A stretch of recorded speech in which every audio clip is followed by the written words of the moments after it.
సంక్రాంతి పండుగ సందర్భంగా పలు ప్రైవేట్ ట్రావెల్ బస్సులపై కేసులు నమోదు చేశారు ఆర్టీఏ అధికారులు. నిబంధనలు ఉల్లంఘించిన 250 పైగా ప్రైవేట్ ట్రావెల్స్ బస్సులపై కేసులు నమోదు చేశారు అధికారులు. పండుగ నేపథ్యంలో 4 రోజులుగా హైదరాబాద్, రంగారెడ్డి, నల్గొండలోని వివిధ ప్రాంతాల్లో వాహన తనిఖీలను చేపట్టారు. ఇక రవాణా శాఖ కమిషనర్ చంద్రశేఖర్ ఆధ్వర్యంలో సోదాలు నిర్వహిస్తున్నారు.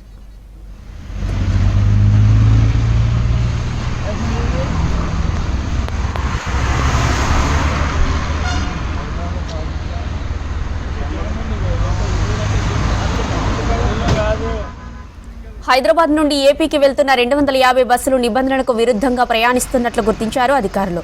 గూడ్స్ వాహనాలు, పర్మిట్ నిబంధనలు ఉల్లంఘించి ప్రయాణిస్తున్న వాహనాలు, ప్రైవేటు బస్సులపై కేసు ఫైల్ చేశారు. సంక్రాంతి పండుగ వరకు తనిఖీలు కొనసాగిస్తున్నట్లు రవాణా శాఖ కమిషనర్ తెలిపారు.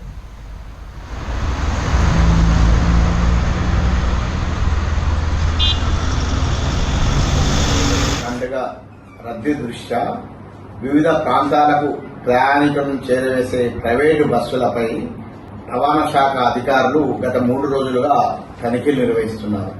నిబంధనలు ఉల్లంఘించిన ప్రైవేటు బస్సులు, పర్మిట్ నిబంధనలు కావచ్చు, సరుకు రవాణా చేస్తున్నటువంటి ప్రైవేటు బస్సులు, అదనపు ఛార్జీలు వసూలు చేస్తున్నటువంటి ప్రైవేటు బస్సులు మరియు డ్రైవింగ్ లైసెన్స్ లేకుండా డ్రైవర్ ఉన్నటువంటి ప్రైవేటు బస్సులు, వీటన్నిటిపై కూడా హైదరాబాద్, రంగారెడ్డి, నల్గొండ, మహబూబ్నగర్ జిల్లాల్లోని వివిధ ప్రాంతాల్లో దాదాపు 12 బృందాలుగా ఏర్పడి అటు ఆరంగారు, రాజేంద్ర నగరు, వనస్థలిపురము, ఎల్బీ నగరు, అటు విజయవాడ హైవే, ఇటు బెంగళూరు హైవే 12 బృందాలు ఏర్పడి తనిఖీలు నిర్వహించి దాదాపు 300కి పైగా కేసులు నమోదు చేయడం జరిగింది.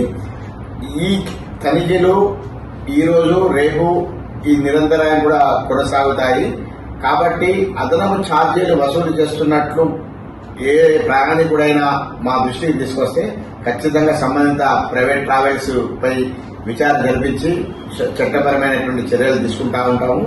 ఇప్పటికే రవాణా శాఖ కమిషనరు దాదాపు అన్ని జిల్లాల అధికారులకు కూడా స్పష్టమైన ఆదేశాలు ఇవ్వడం జరిగింది.